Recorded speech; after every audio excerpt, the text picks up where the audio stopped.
Praise the lord అందరికీ. Day 18లో రెండవ భాగంగా లేవియకాండము 24 అధ్యాయము చదువుదాము. మరియు యెహోవా మోషేకు ఇలాగు సెలవిచ్చెను. దీపము నిత్యము వెలుగుచుండునట్లు ప్రదీపము కొరకు దంచి తీసిన అచ్చమైన ఒలీవ నూనెను తేవలెనని ఇశ్రాయేలులకు ఆజ్ఞాపించుము. ప్రత్యక్షపు గుడారంలో శాసనముల అడ్డతెరకు వెలుపల అహరోను సాయంకాలము మొదలుకొని ఉదయం వరకు అది వెలుగునట్లుగా యెహోవా సన్నిధిని దాన్ని చక్కపరచవలెను. ఇది మీ తరములకు నిత్యమైన కట్టడ. అతడు నిర్మలమైన దీపవృక్షము మీద ప్రదీపములను యెహోవా సన్నిధిని నిత్యము చక్కబరచవలెను. నీవు గోధుమల పిండిని తీసుకొని దానితో 12 భక్ష్యములను వండవలెను. ఒక్కొక్క భక్ష్యమున సేరు పిండి ఉండవలెను. యెహోవా సన్నిధిని నిర్మలమైన బల్ల మీద ఆరేసి భక్ష్యములు గల 2 దొంతులుగా వాటిని ఉంచవలెను. ఒక్కొక్క దొంతి మీద స్వచ్ఛమైన సాంబ్రాణి ఉంచవలెను.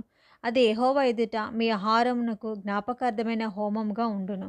యాజకుడు ప్రతి విశ్రాంతి దినమున నిత్య నిబంధనను బట్టి ఇశ్రాయేలీయుల దాన్ని తీసుకొని నిత్యము యెహోవా సన్నిధిని చక్కబరచవలెను. అది అహరోనుకును అతని సంతతి వారికిని ఉండవలెను. వారు పరిశుద్ధ స్థలంలో దాన్ని తినవలెను. నిత్యమైన కట్టడ చొప్పున యెహోవాకు చేయు హోమములలో అది అతి పరిశుద్ధము. ఇశ్రాయేలీయులకు ఒక స్త్రీకిని ఐగుప్తుడకు ఒక పురుషునికిని పుట్టినవాడొకడు ఇశ్రాయేలీయుల మధ్యకు వచ్చెను.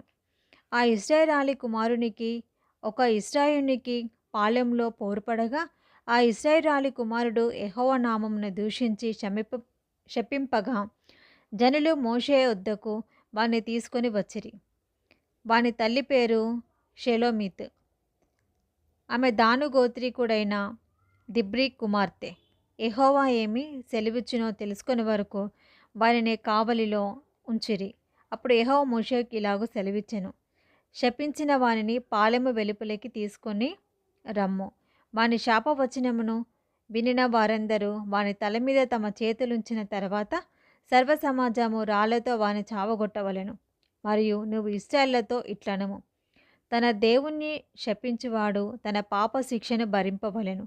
యెహోవా నామమును దూషించువాడు మరణశిక్ష నొందవలెను.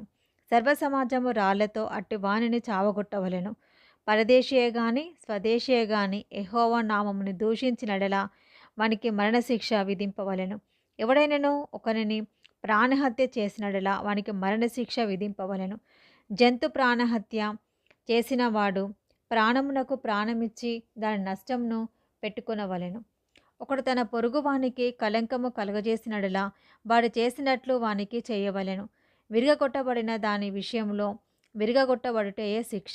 కంటికి కన్ను, పంటికి పళ్ళు చెల్లవలెను. వాడు ఒకనికి కలంకము కలగజేసినందున వానికి కలంకము కలగజేయవలెను. జంతువును చావగొట్టిన వాడు దాని నష్టమునిచ్చుకొనవలెను. నరహత్య చేసిన వానికి మరణశిక్ష విధింపవలెను. మీరు పక్షపాతం లేక తీర్పు తీర్చవలెను. మీలనున్న పరదేశీకి మీరు చేసినట్టు మీ స్వదేశీకిని చేయవలెను. నేను మీ దేవుడనైన యెహోవానని వారితో చెప్పుము అనెను. కాబట్టి మోషే ఇశ్రాయేలుతో ఇలాగూ చెప్పాను.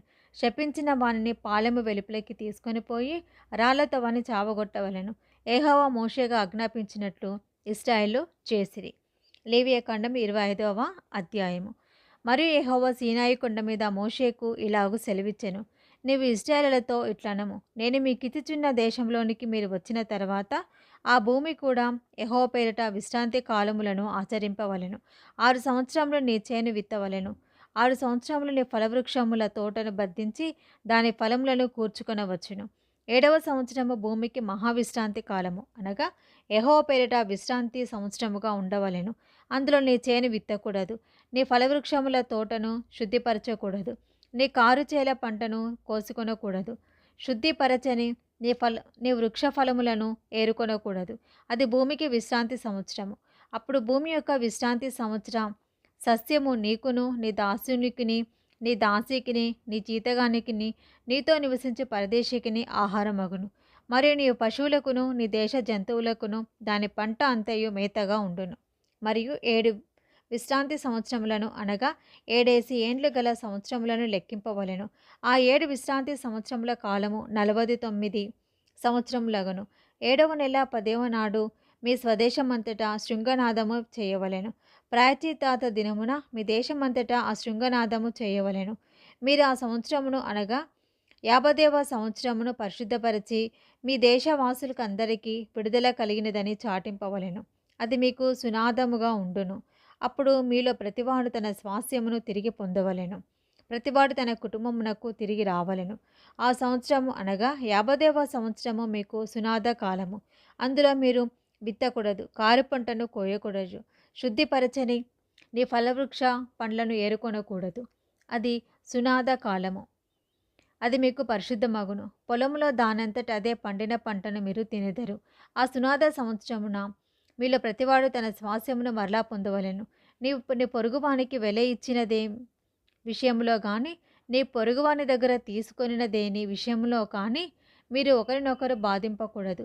సునాద సంవత్సరమైన తర్వాత గడిచిన ఏండ్ల లెక్క చొప్పున నీ పొరుగువాని యొద్ద నీవు దానిని కొనవలెను. పంటల లెక్క చొప్పున అతడు నీకు దానిని అమ్మవలెను. ఆ సంవత్సరముల లెక్క హెచ్చిన కొలది దాని వెల హెచ్చింపవలెను. ఆ సంవత్సరముల లెక్క తగ్గిన కొలది దాని వెల తగ్గింపవలెను.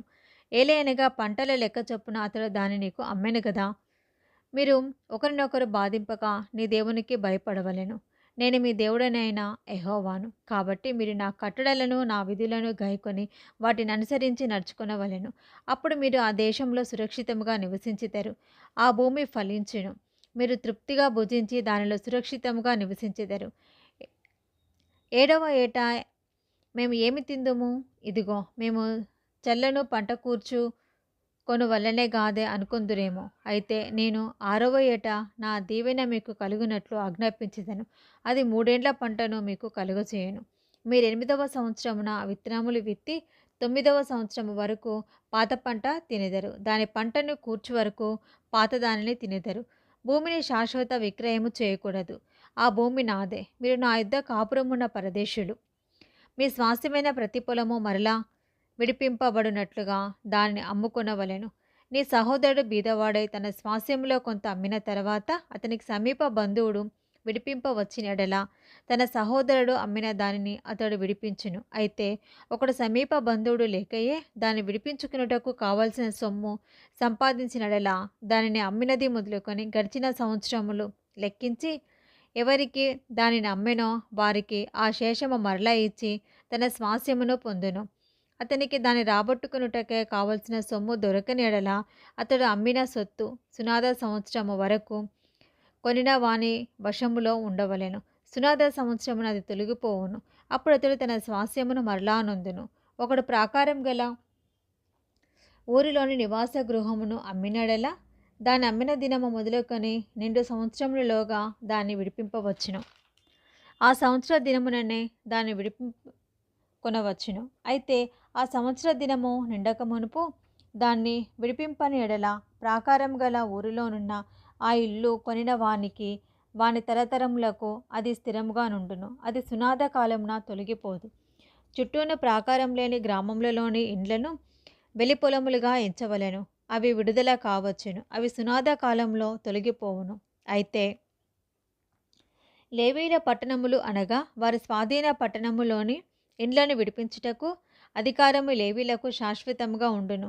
లేవీల పట్టణముల ఇండ్లు ఇశ్రాయేలు మధ్యనున్న వారి స్వాస్థ్యము కనుక ఒకడు లేవీల యొద్ద ఇల్లు సంపాదించుకున్నడలా పిత్రార్జిత పట్టణములో అమ్మబడిన ఆ ఇల్లు సునాద సంవత్సరమున తొలగిపోవును. వారు తమ పట్టణముల ప్రాంత భూములను అమ్ముకొనకూడదు. అవి వారికి శాశ్వత స్వాస్థ్యము. పరవాసి అయినను అతిథి అయినను నీ సహోదరుడొకడు బీదవాడై నిరాధారుడై నీ యొద్దకు వచ్చినడలా నీవు వానికి సహాయం చేయవలెను. అతడు నీ వలన బ్రతుకవలెను. నీవు అతనికి భయపడి వాని యొద్ద వడ్డీనైనను తీసుకొనకూడదు. నీ సహోదరుడు నీ వలన బ్రతుకవలెను. నీ రూకలు వానికి వడ్డీకి ఇయ్యకూడదు. నీ ఆహారమును వానికి లాభమునకి ఇయ్యకూడదు. నేను మీకు కనాను దేశం నుంచి మీకు దేవుడనగునట్లు ఐగుప్తు దేశంలో నుండి మిమ్మల్ని రప్పించిన మీ దేవుడనైన యెహోవాను. నీ యొద్ద నివసించే సహోదరుడు బీదవాడై నీకు అమ్మిన ఎడల వాని చేత బానిస సేవ చేయించుకొనకూడదు.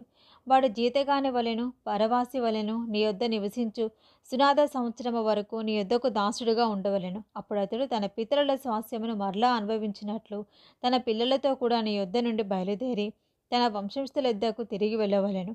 ఏలయనగా వారు నాకే దాసులే ఉన్నారు. నేను ఐగుప్తుల నుండి వారిని రప్పించి తిని దాసులను అమ్మినట్లు వారిని అమ్మకూడదు. నీ దేవునికి భయపడి అట్టి వానిని కఠినముగా చూడకుము. నీ చుట్టుపట్లనున్న జనులలో నుండి దాసులను కొనవచ్చును. మరియు మీ మధ్య నివసించు పరదేశులను నీ దేశంలో వారికి పుట్టిన వారిని కొనవచ్చును. వారు మీ సొత్తగుదురు. మీ తర్వాత మీ సంతతి వారికి స్వాస్యముగా ఉండునట్లు మీరిట్టి వారిని స్వతంత్రించుకొనవచ్చును. వారు శాశ్వతముగా మీకు దాసులగుదురు. కానీ ఇశ్రాయేలు అయిన మీరు సహోదరులు కనుక ఒకని చేత ఒకడు కఠిన సేవ చేయించుకొనకూడదు. పరదేశీయే గాని నీ యొద్ద నివసించువాడే కానీ ధన సంపాదనము చేసుకున్నప్పుడు అతని యొద్ద నివసించు నీ సహోదరుడు బీదవాడై నీ యొద్ద నివసించు ఆ పరదేశికైనను ఆ పరదేశీ కుటుంబంలో వేరొకనికైనను అట్లా అమ్ముకొనిన ఎడల తన్ను అమ్ముకొనిన తర్వాత వానికి విడుదల కావచ్చును. వాని సహోదరులలో ఒకడు వానిని విడిపింపవచ్చును. వాని పినతండ్రి కుమారుడే గాని వారి వంశంలో వారి రక్త సంబంధియే కాని వాని విడిపింపవచ్చును. కావలసిన క్రయధనము వానికి దొరికినెడల తను తాను విడిపించుకొనవచ్చును. అప్పుడు వాడు అమ్మబడిన సంవత్సరము మొదలుకొని సునాద సంవత్సరం వరకు తన్ను కొనిన వానితో లెక్క చూచుకొనవలెను. వాని క్రయధనము ఆ సంవత్సరంలో లెక్క చొప్పున ఉండవలెను. తాను జీతగాడే ఉండినడల దినముల కొలది ఆ క్రయధనమును తగ్గింపవలెను. ఇంకా అనేక సంవత్సరములు మిగిలి ఉండినడల వాటిని బట్టి తన అమ్మిన సొమ్ములో తన విమోచన క్రయధనమును మరలా ఇయ్యవలెను. సునాద సంవత్సరమునకు కొన్ని సంవత్సరములే తక్కువైనడలా అతనితో లెక్క చూచుకొని సంవత్సరముల లెక్క చొప్పున తన విమోచన క్రయధనమును అతనికి చెల్లింపవలెను. ఏటేటికి జీతగాని వలె వాడు అతని యుద్ధ ఉండవలెను. అతడు మీ కన్నుల ఎదుట వాని చేత కఠినముగా సేవ చేయింపకూడదు. అతడు ఈ రీతిగా విడిపింపబడినడలా సునాద సంవత్సరమున వాడు తన పిల్లలతో కూడా విడుదల నొందును. ఏలయనగా ఇశ్రాయేలు నాకే దాసులు, నేను ఐగుప్తు దేశంలో నుండి రప్పించిన నా దాసులే. నేను మీ దేవుడనైన యెహోవాను. లేవియకాండం 26వ అధ్యాయము.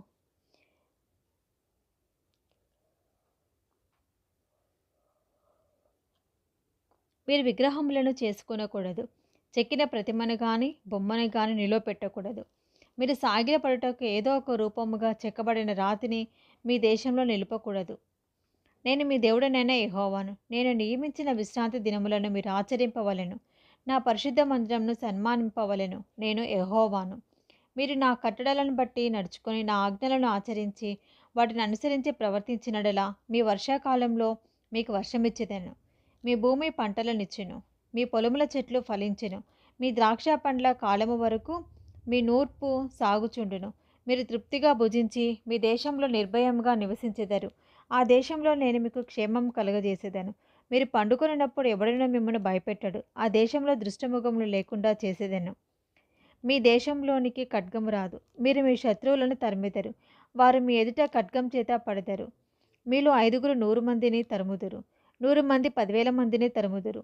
మీ శత్రువులు మీ ఎదుట ఖడ్గం చేత కూలుదురు. ఏలయనగా నేను మిమ్మల్ని కటాక్షించి మీకు సంతానం ఇచ్చి మిమ్మల్ని విస్తరింపచేసి మీతో నేను చేసిన నిబంధనను స్థాపించెదను. మీరు చాలా కాలము నిలువై ఉన్న పాతగిలిన ధాన్యమును తినెదరు. కొత్తది వచ్చినను పాతది మిగిలి ఉండును. నా మందిరమును మీ మధ్య ఉంచెదను. మీ యందు నా మనసు అసహ్యపడదు. నేను మీ మధ్య నడిచెదను. మీకు దేవుడనై ఉందును. మీరు నాకు ప్రజలై ఉందురు. మీరు ఐగుప్తీయులకు దాసులు కాకుండా వారి దేశంలో నుండి మిమ్మల్ని రప్పించి తిని నేను మీ దేవుడనైన యెహోవాను. నేను మీ కాడి పలుపులను తెంపి మిమ్మల్ని నిలువుగా నడవచేసి తిని మీరు నా మాట వినక నా ఆజ్ఞలన్నిటినీ అనుసరింపక నా కట్టడలను నిరాకరించినడలను నా ఆజ్ఞలన్నిటిని అనుసరింపక నా నిబంధనలను మీరినట్లు మీరు నా తీర్పుల విషయమై అసహించుకొని ఎడలను నేను మీకు చేయునదేమనగా మీ కనులకు క్షీణింప చేయునట్టుయు ప్రాణమును ఆయాసపరచునట్టుయు తాపజ్వరమును క్షయరోగమును మీ మితికి రప్పించెదను.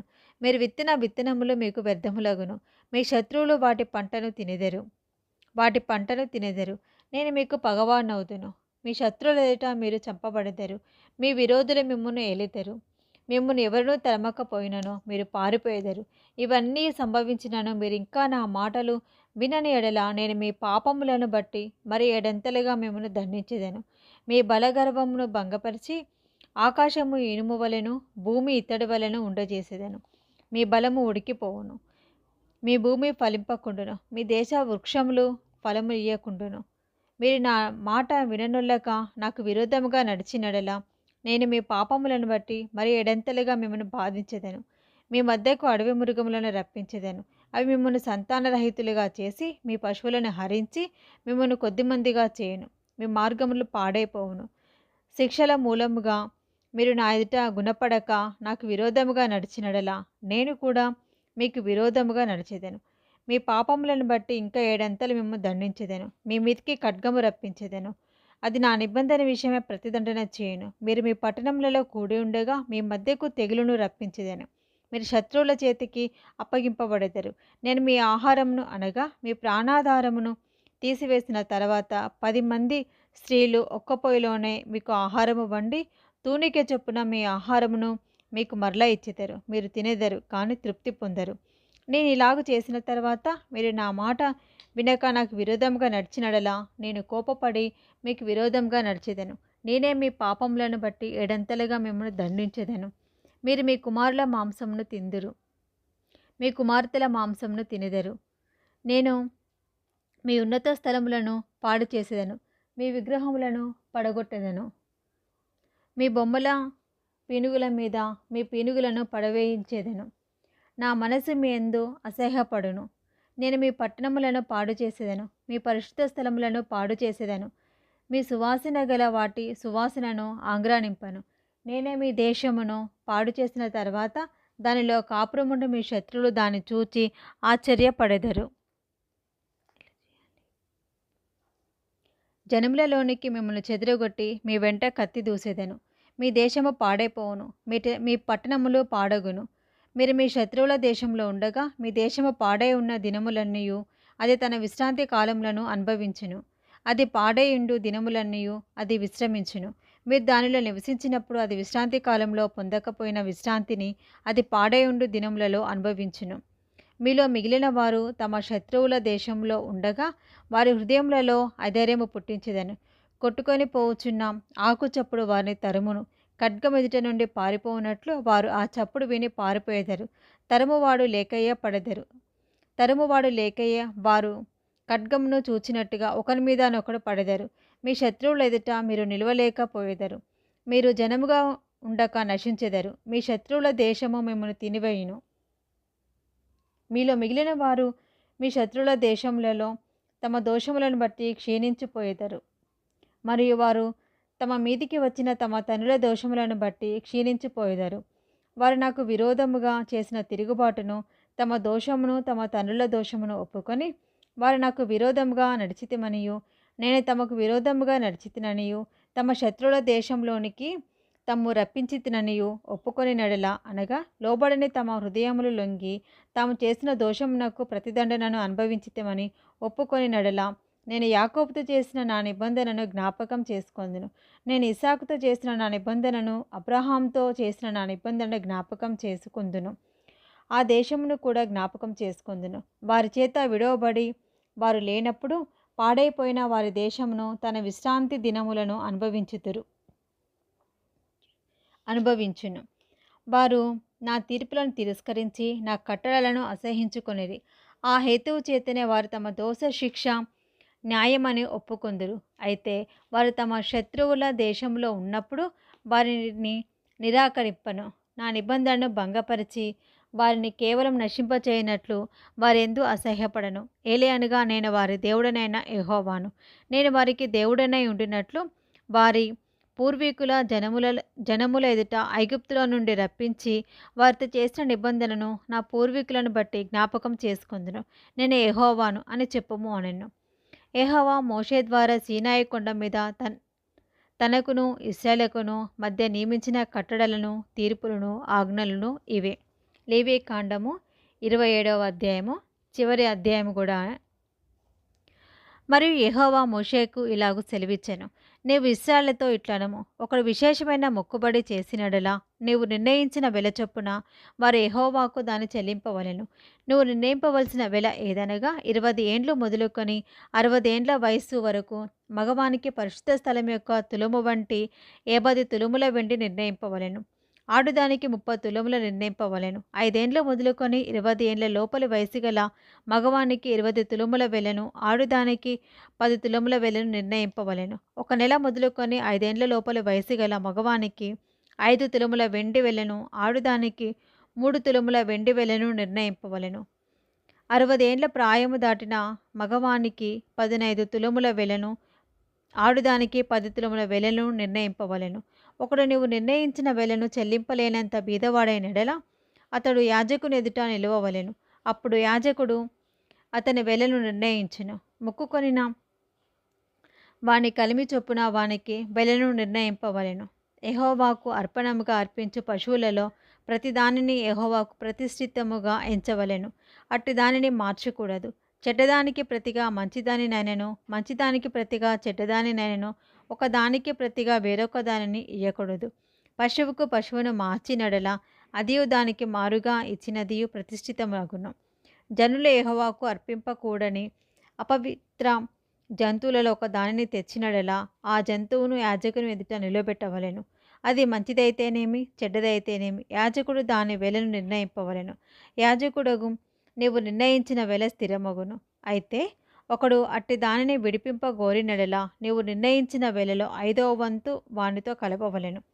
ఒకడు తన ఇల్లు యెహోవాకు ప్రతిష్ఠితమగుటకే దానిని ప్రతిష్ఠించినడల అది మంచిదైనను చెడ్డదైనను యాజకుడు దాని వెలను నిర్ణయింపవలెను. యాజకుడు నిర్ణయించిన వెల స్థిరమగును. తన ఇల్లు ప్రతిష్ఠించిన వాడు దాన్ని విడిపింపగోరినడలా అతడు నీవు నిర్ణయించిన వేళలో 5వ వంతు దానితో కలపవలెను. అప్పుడు ఆ ఇల్లు అతని దగను. ఒకడు